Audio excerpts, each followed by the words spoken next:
अस्सलाम वालेकुम dear all, कैसे आप सब। मुझे उम्मीद है कि आप सब खैरियत से होंगे। तो ये क्लास जो है अगेन 4th सेमेस्टर की क्लास है, लेकिन सब्जेक्ट डिफरेंट है, दैट इज़ ECC। तो कल हमने बात की बहुत सारे कैरेक्टरिस्टिक्स के बारे में हम बात कर रहे थे इन्फेंसी पीरियड को लेकर। तो आज हम अगेन कुछ important characteristics of infancy period की ही बारे में बात करेंगे, लेकिन इस वक्त का जो मॉड्यूल होगा, इस वक्त का जो लेक्चर होगा, वो हम कॉग्निटिव डेवलपमेंट की हम बात करेंगे।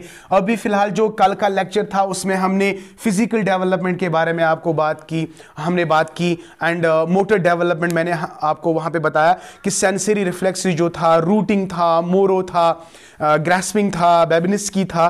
तो ये सारे इन्फेंसी पीरियड से जुड़े हुए हैं, लेकिन पहले 6 मंथ को लेकर, राइट। तो आज हम ओवरऑल बात करेंगे कॉग्निटिव डेवलपमेंट की।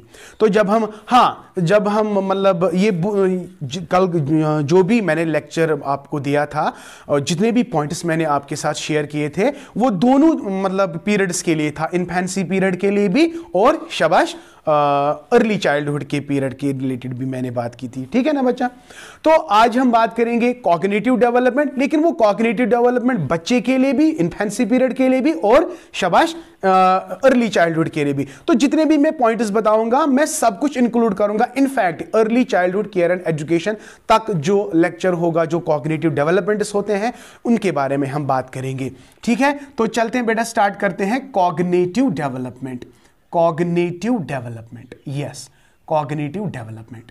So cognitive development among ECC, early childhood. तो early childhood में पहले हमें स्टार्ट करना है 0 to 6 years। आपको पता ही है कि अर्ली चाइल्डहुड 0 to 6 years का एज है। तो कॉग्निटिव डेवलपमेंट पे सबसे पहली बात आपको याद रखना है कि कॉग्निशन का मतलब क्या है। It is your intellectual aspect of your behaviour, right. Intellectual, इसमें क्या क्या आता है, आपकी थिंकिंग आती है। तो इसमें हम क्या क्या इंक्लूड करेंगे। Number 1, your thinking, your imagination, आपका परसेप्शन आता है। हाँ, लैंग्वेज भी इसी में आता है बेटा। I am really very sorry, पिछले वीडियो में हमने आपको कहा था कि language is the aspect of social ना। लैंग्वेज बोलना यानी when you communicate it becomes social, but language की डेवलपमेंट है वो ब्रेन में होती है। तो जो हमारा left side brain, L for language, L for left side of the brain. तो लैंग्वेज, तो जो हमारा ब्रेन है ना बेटा, ये पॉइंट आप इंपॉर्टेंट याद रखेंगे। ब्रेन का जो लेफ्ट साइड होता है वहां लैंग्वेज डेवलपमेंट होती है।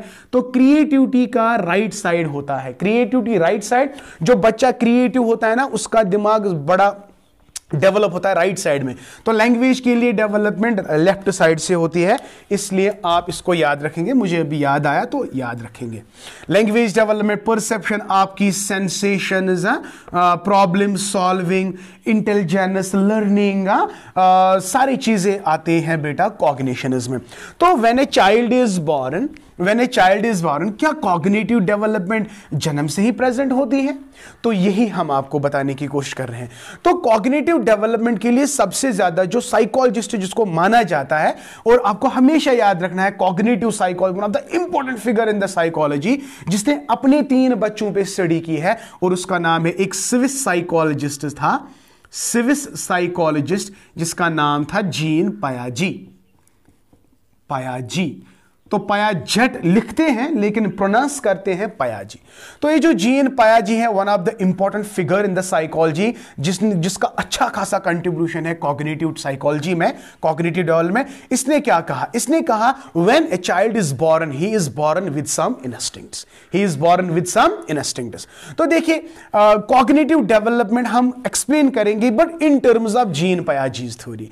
आज हमारा जो लेक्चर होगा वो खाली कॉग्निटिव डेवलपमेंट पे होगा। देखिए, जब जीन पायाजी ने कॉग्निटिव डेवलपमेंट को स्टडी किया, इसने कहा कॉग्निटिव डेवलपमेंट को स्टडी करने के लिए आपको 2 चीजों का याद रखना है। One is cognitive processes,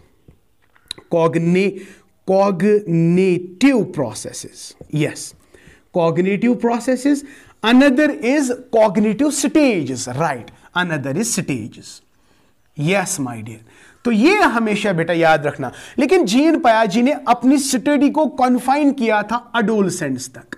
yes, adolescent तक, यानी एडोलसेंस तक इसने अपनी थ्योरी को दिया है, ठीक है। लेकिन एडोलसेंस के बाद automatically there is development, there is no growth, तो दैट इज व्हाई इसने अपना जो लिमिट किया था तो एडोलसेंस पे किया। Cognitive process when a child is born, याद रखना बेटा, हमेशा याद रखना, ही और शी स्टार्ट सकिंग मिल्क। कि सकिंग नॉलेज कहां से आती है? अल्लाह ताला ने उसके दिमाग में ऑलरेडी एक न्यूरल स्ट्रक्चर बना के होता है, ऑलरेडी प्रेजेंट होता है, एक दिमाग में एक मेंटल स्ट्रक्चर जिसने जीन पियाजे ने जिसका नाम रखा स्कीमा। यस बेटा, स्कीमा, ये जनरली प्रेजेंट होता है। तो जब ये आहिस्ता आहिस्ता अब ये क्या कर रहा है, ये आहिस्ता आहिस्ता, तो पहला कॉग्निटिव प्रोसेस जो बच्चे में प्रेजेंट होता है, पहला, ये क्वेश्चन आ सकता है, पहला ही जन्म से ही जो प्रेजेंट होता है दैट इज स्कीमा।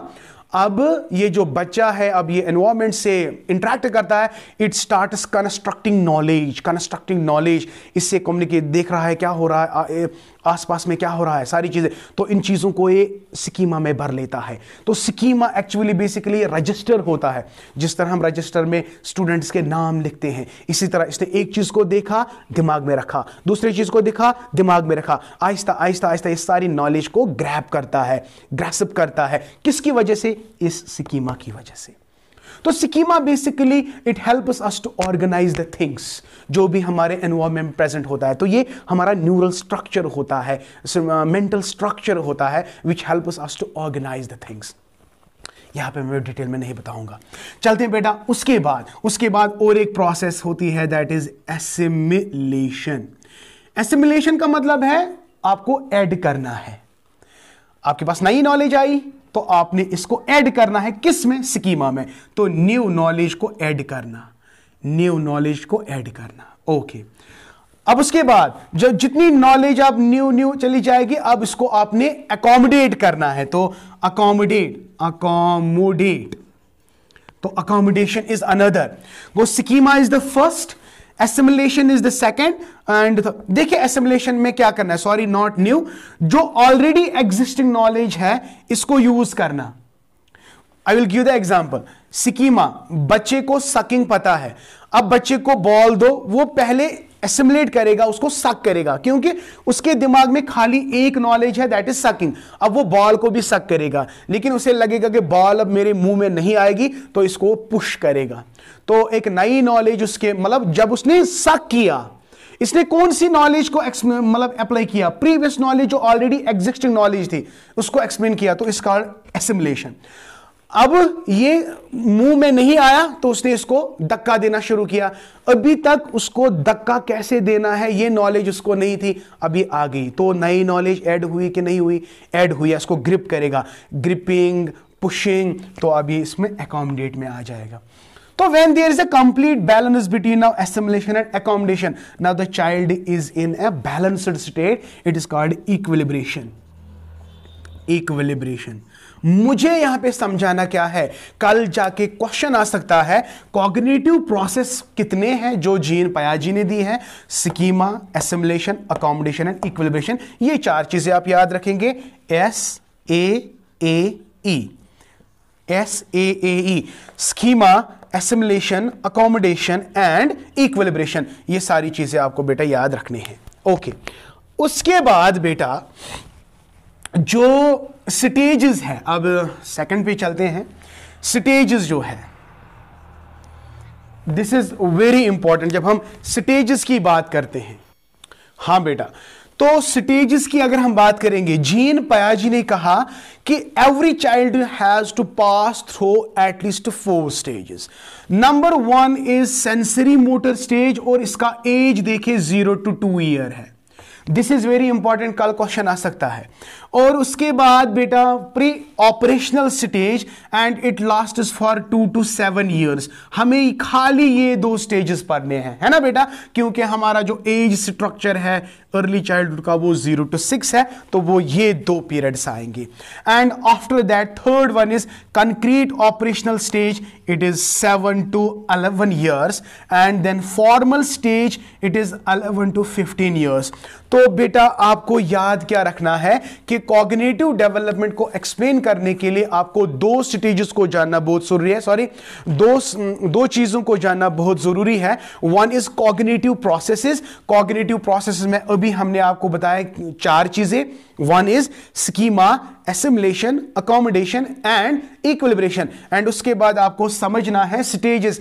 हर किसी बच्चे को डिफरेंट स्टेजेस से पास करना होता है, और वो स्टेजेस कितने हैं? 4 in number. One is sensory motor stage 0 to 2 years, pre-operational stage 2 to 7 years, and concrete operational stage 7 to 11 years, and formal stage that is 11 to 15 years। बेटा कल ये क्वेश्चन आ सकते हैं, तो इसको बेटा कल एक्सप्लेन करेंगे।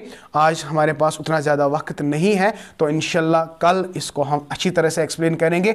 इसमें क्या होगा, आपका इन्फेंसी पीरियड भी एक्सप्लेन होगा, और प्री ऑपरेशनल यानी इन्फेंसी पीरियड के बाद अर्ली चाइल्डहुड स्टेज वो भी एक्सप्लेन होगा। उसके बाद और 2 लेक्चर्स लगे। मैंने कल ही आपको बताया था कि कभी मतलब अभी भी 2-3 लेक्चर्स लगेंगे। अभी फिलहाल इसको छोड़ के और 2 लेक्चर्स लगेंगे। उसके बाद हम डायरेक्टली इंपॉर्टेंट क्वेश्चंस भी आते हैं।